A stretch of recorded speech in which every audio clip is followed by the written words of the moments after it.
రాష్ట్రంలో ఉన్నటువంటి ప్రాజెక్టుల పైన రివ్యూ మీటింగ్ పెట్టారు. చాలా పెద్ద ఎత్తున అన్ని ప్రాజెక్టుల చీఫ్ ఇంజనీర్లు, సిబ్బంది మొత్తము, ఇరిగేషన్ సెక్రటరీ వీళ్ళందరూ కూర్చొని రివ్యూ చేస్తూ ఒక మంచి మాట చెప్పిండ్రు. మేడిగడ్డ, అన్నారం, సుందీల బ్యారేజ్లు మరమ్మతు చేయడానికి ఈ వర్షాకాలం వెళ్ళిన వెంటనే మరి పనులు ప్రారంభిస్తామని చెప్పడం జరిగింది.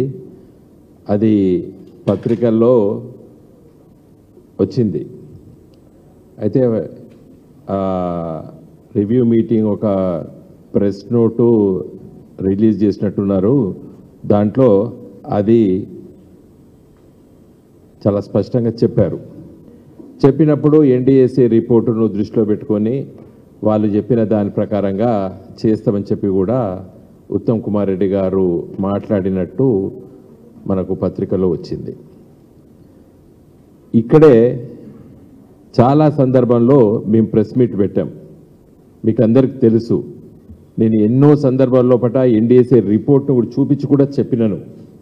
ఎన్డీఏసీ చట్టాన్ని చూపించి కూడా మీకు చెప్పాను. ఇది ఆలస్యం చేయొద్దు. ఎన్డీఏసీ ఏం చెప్పింది? ఓనర్, యజమానిదే దీన్ని బాధ్యత, రిపేర్ చేసుకోవాల్సిన బాధ్యత అని చెప్పిందని చెప్పి కూడా నేను దాదాపు గత 9-10 మాసాలను కూడా చెప్పడం జరిగింది. ఏదేమైనప్పటికీ కూడా మరి ఉత్తమ్ కుమార్ రెడ్డి గారు ప్రభుత్వం తరఫున నిర్ణయం తీసుకున్నారు, మంచిది. సరే, 1,00,000 కోట్లు తిన్నారు, లేకపోతే Ghosh commission report, NDAC report పైన సిబిఐ ఎంక్వైరీ ఇవన్నీ కూడా ఆదేశించారు. సిబిఐ కూడా పోయి చెప్పినామని చెప్పి కూడా రేవంత్ రెడ్డి గారు నిన్న మొన్న కూడా చాలా సందర్భంలో మాట్లాడారు. ఇంకా ఇప్పటికి నేను చెప్పేది ఏంటంటే, రాష్ట్ర ప్రభుత్వము మేడిగడ్డ కుంగడం పైన ఒక కమిషన్ వేయడము, టెక్నికల్గా అది కరెక్ట్ కాదు, తుమ్మడి హట్టే కరెక్టు, ఇవన్నీ కూడా వాళ్ళు గత 2 సంవత్సరాలు సమయం తీసుకున్నారు. కమిషన్ రిపోర్ట్ వచ్చేసింది. తర్వాత దానిపైన శాసనసభలో చర్చించారు, ఏదో ఎంక్వైరీకి ఆదేశించారు. ఇంకా అయిపోయింది. అంతకంటే చేసేది కూడా ప్రభుత్వం ఏం లేదు. చేయవలసింది ఈ పని. ఏది? మేడిగడ్డ, అన్నారం, సుందీలలో ఏదైతే నువ్వు రిపేర్ అనుకుంటున్నావు, మా దృష్టిలో ఒక మేడిగడ్డ 3 పిల్లర్లు మాత్రమే కుంగినాయి. మిగతా మేడిగడ్డ ప్రాజెక్టు కానీ అన్నారం, సుందీల బ్యారేజీలకి ఏం కాలేదు. అయినాయని చెప్పి ఊహిస్తున్నారు. సరే, ఏమైనా అయితే కూడా దాన్ని రిపేర్ చేయండి. ఇప్పటికీ చాలా సమయం అయిపోయింది. తుమ్మడి హట్టి కానిచల్లి మేము నిర్మిస్తామని చెప్పి కూడా ఇదే రివ్యూ మీటింగ్లో నిర్ణయం తీసుకున్నట్టు ఉత్తమ్ కుమార్ రెడ్డి గారు చెప్పారు.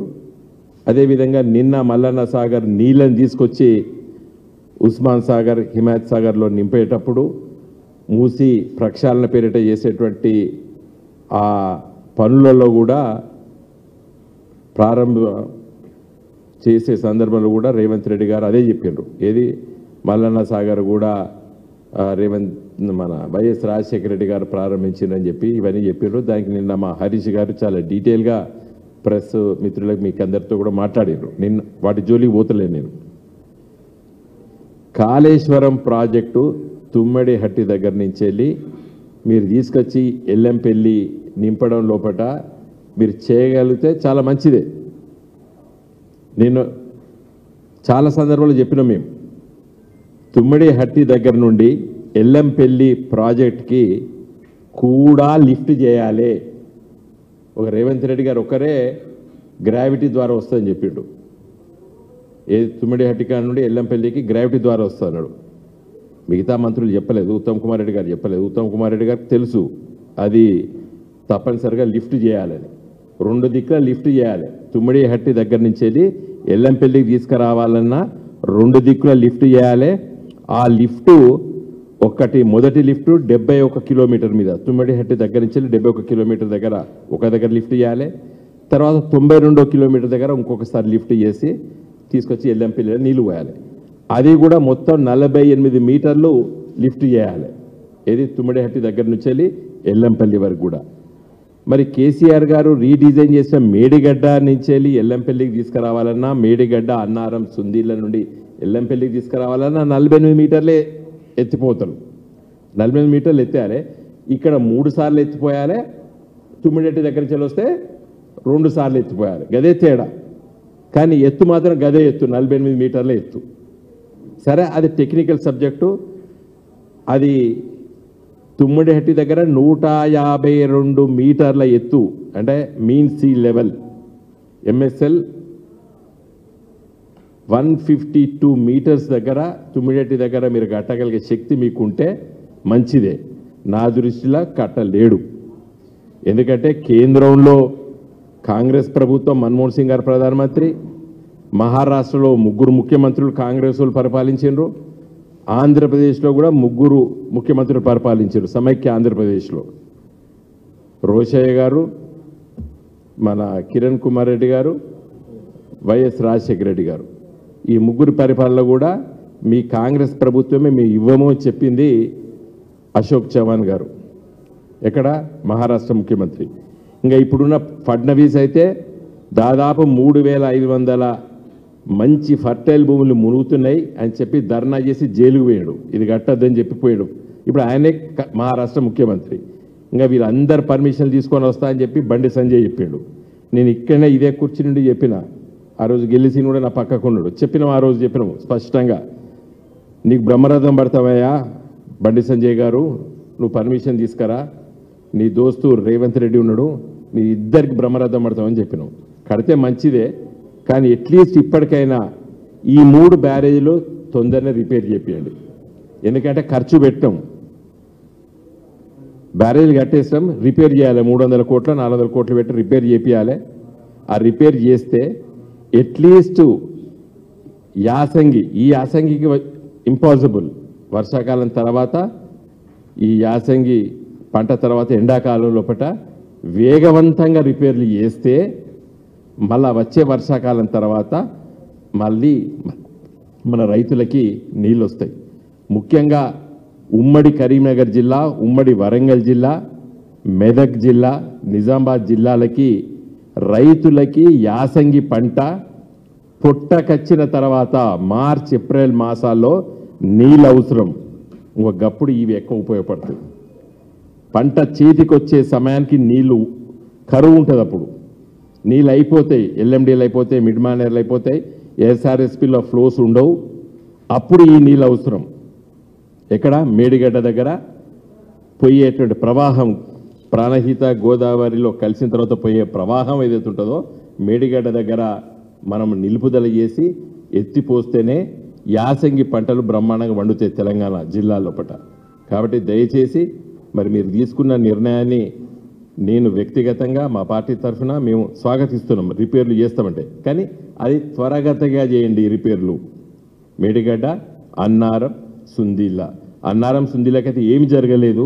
నా దృష్టిలో జరగవలసింది ఇక 3 పిల్లర్లు ఏవి మేడిగడ్డ దగ్గర, వాటిని వెంటనే మరి ఇప్పటి వెళ్ళి ప్లాన్ చేయాలి. మన యూరియా లెక్క రైతులు అవసరం ఉన్నప్పుడు నేను యూరియా కొనుక తీసుకొస్తాడు, ఏడొచ్చింది తనుకొని సస్తారు రైతులు. ఇది కూడా ఇప్పుడు ప్లాన్ చేయాలి. ఉత్తమ్ కుమార్ రెడ్డి గారు, మీరు నిన్న రివ్యూ మీటింగ్లో చెప్పడం కాదు, ఇప్పటి నుంచి వెళ్ళి దాన్ని ప్లాన్ చేయాలి, ఇప్పటి నుంచి వెళ్ళి దాన్ని డిజైన్ చేయాలి. ఈ వర్షాకాలంలో నీళ్లు ఉన్నాయి కదా అని చెప్పి ఇంజనీర్లు పండుకుంటే సరిపోదు. ఇప్పటి నుంచి ప్లాన్ చేయాలి, ఇప్పటి నుంచి ఏం చేయాలనేది ప్లాన్ చేసుకోవాలి. వర్షాలు తగ్గిన తర్వాత ఎండాకాలం వచ్చేసరికి స్పాట్ మీద పోయి ఆ ఏజెన్సీ, మరి ఇప్పుడున్న ఏజెన్సీతో చేపిస్తారా, ఎట్లా చేపిస్తారో ఒక నిర్ణయం ప్రభుత్వం తీసుకొని ఎండాకాలం మంచిగా ఒక 4-5 మాసాలు అక్కడ పని చేసుకొని దాన్ని రిపేర్ చేసుకునే సమయం సరిపోతుంది. అంతకంటే ఎక్కువ సమయం పట్టదు నా దృష్టిలో. కాబట్టి మరి మీరు తీసుకున్న నిర్ణయాన్ని అమలు చేయడానికి, వెంటనే అమలు చేయడానికి మీరు నిర్ణయం తీసుకున్నారని మీరు చెప్పిండ్రు.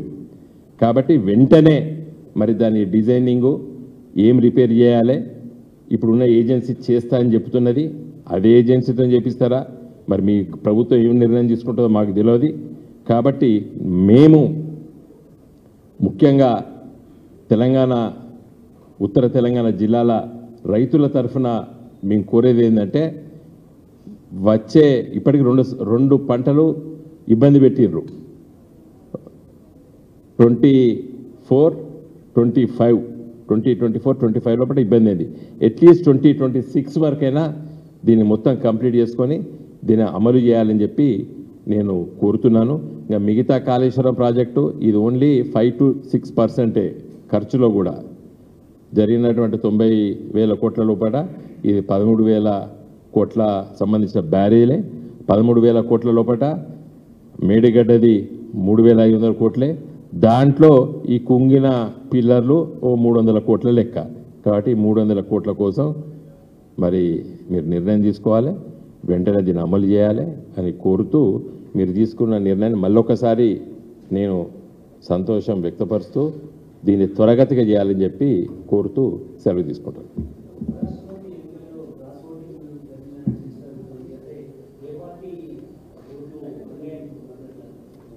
ఇప్పుడు కాంగ్రెస్ పార్టీ దీనికి జవాబు చెప్పాలి, అంతే కదా.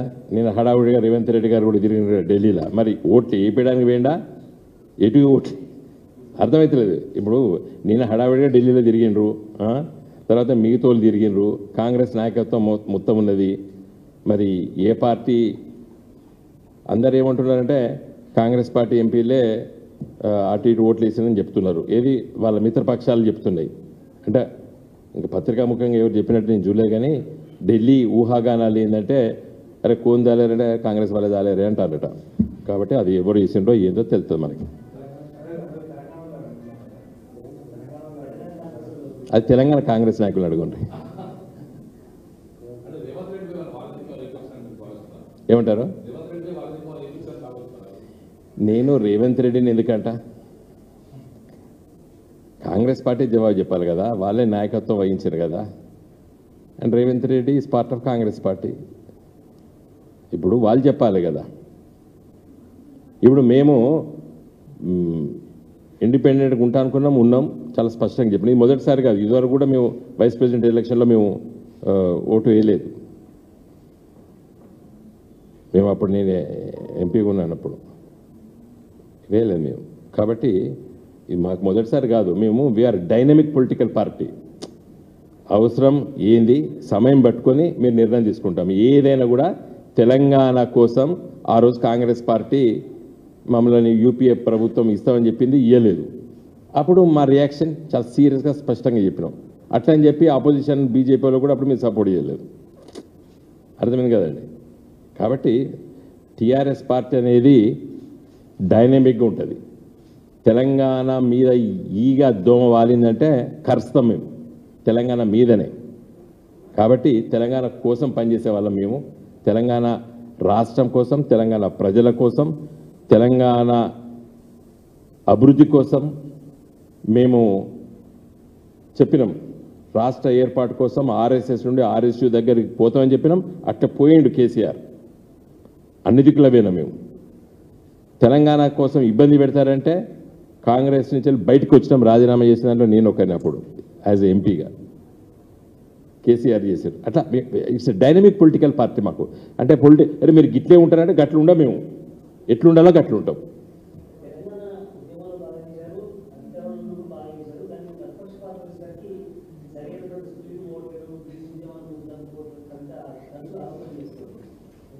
ఇప్పుడు తెలంగాణ రాష్ట్ర సమితిగా ఉన్న సందర్భంలో చేసినాం.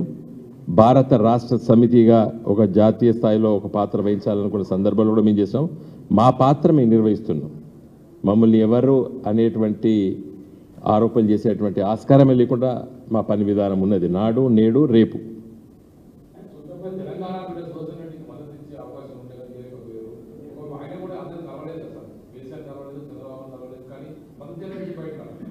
ఇప్పుడు ఈ రాష్ట్రంలో రాజకీయాల్లో ఉన్నాం. మేము ప్రతిపక్ష పార్టీ. మేము ప్రతిపక్ష పార్టీ కాంగ్రెస్ వ్యతిరేకంగా పోరాటం చేసి రేపు కాంగ్రెస్ పార్టీని అధికారం నుంచి దించవలసినటువంటి బాధ్యత మా పైన ఉన్నది ప్రజల పక్షాన. కాబట్టి కాంగ్రెస్ పార్టీ మద్దతు ఇచ్చిన సందర్భంలో పట మేము మద్దతు కాదు నిలబెట్టించిన సందర్భంలో మా నిర్ణయాన్ని మేము ప్రకటించుకున్నాం. Because we are the main opposition party. ఇక్కడ మేము పాలిటిక్స్ మాట్లాడదలుచుకోలేదు. నేను మేము మా పార్టీ భవిష్యత్తు కోసం మా పార్టీ ప్రజల పక్షాన ఉండాలి కాబట్టి ఈ రాష్ట్రంలో కాంగ్రెస్ పార్టీకి వ్యతిరేకంగా ఇక్కడ ఉన్నటువంటి పార్టీ మాది కాబట్టి మా పాత్ర రాజకీయంగా ఎటువైపు ఉంటుంది ఎట్లుంటే బెటర్ అనే దాని ప్రకారంగా మేము నిర్ణయం తీసుకున్నాం.